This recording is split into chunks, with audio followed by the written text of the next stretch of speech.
Rajshahi railway স্টেশনে দাঁড়িয়ে থাকা ঢালারচর এক্সপ্রেস ট্রেনের শেষ দুটি বগিকে ধাক্কা দিয়েছে পেছন থেকে আসা 4টি ফাঁকা বগি।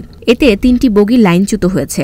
রেল চলাচলে বিঘ্ন ঘটেনি। এই ঘটনা হতাহতের খবরও পাওয়া যায়নি।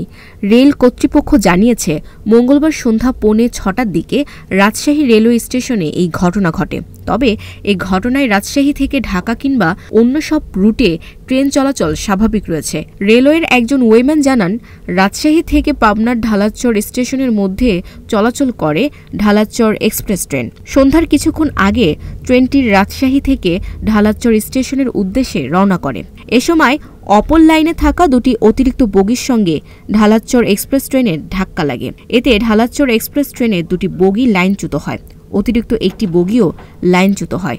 অবশ্য সন্ধ্যা 7:15টায় সেটি ম্যানুয়াল পদ্ধতিতে লাইনে তোলা হয়। এই ঘটনায় হতাহতের কোনো খবর পাওয়া যায়নি।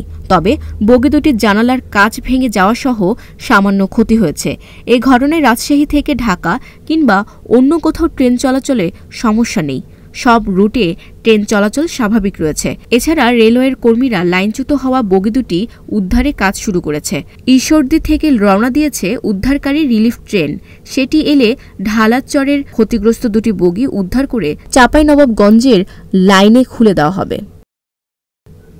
রাজশাহী সংবাদদাতা মোহাম্মদ আজিজুল ইসলামের তথ্য ও ভিডিও চিত্রে ডেস্ক রিপোর্ট।